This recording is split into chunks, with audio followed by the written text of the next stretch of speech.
After fielding complaints from community members, Mayor Catherine Pugh said Tuesday she was reversing a plan to replace next month's Martin Luther King Jr. Day parade with a day of service. "We heard from people.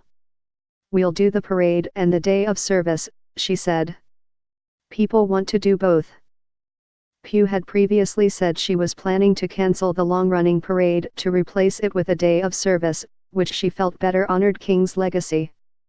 But the announcement was quickly criticized by some who saw the mayor taking away a beloved tradition. Nearly 1,400 people signed an online petition Tuesday asking for the parade to be restored. "This is a Baltimore City tradition," one person wrote. "I believe traditions and festivals that appeal to Black Baltimoreans are being targeted, and it's likely because of revenue," wrote another. Hassan Giordano, the former criminal justice chairman of the local NAACP and a candidate for circuit court clerk, pledged to organize a rally at City Hall in support of restoring the parade. "After I saw she canceled this, it upset me personally," Giordano said, adding that he has attended the parade for years with his children. "People in the Black community are livid.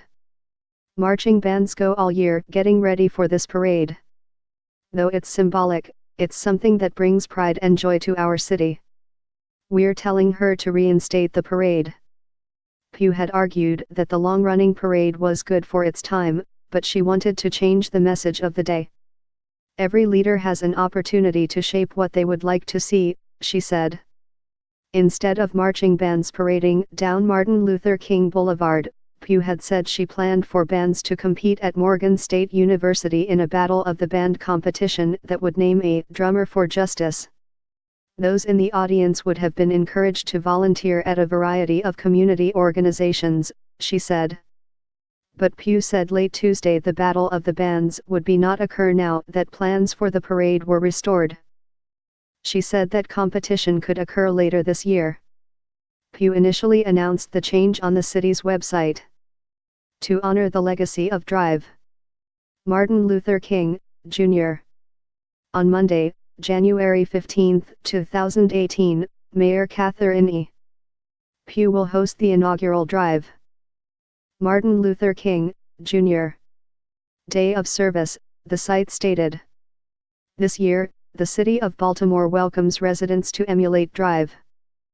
King's leadership and compassion for others by volunteering in their communities. Drive. Martin Luther King, Jr. was a public servant who devoted his life to the advancement of civil rights and equality. Building on this momentum, Baltimore begins a new tradition to honor this commitment and to encourage community-based organizations to organize and submit service projects that welcome volunteers of all ages. Earlier this year, Pugh scaled back the city's African American festival, AFRAM, after a 40-year run that drew hundreds of thousands many years. She held a smaller event at Druid Hill Park this year. "People are upset and rightfully so, just like they are with AFRAM," said City Councilman Brandon Scott said earlier Tuesday. "Every year we do a parade, but we also do day of service stuff.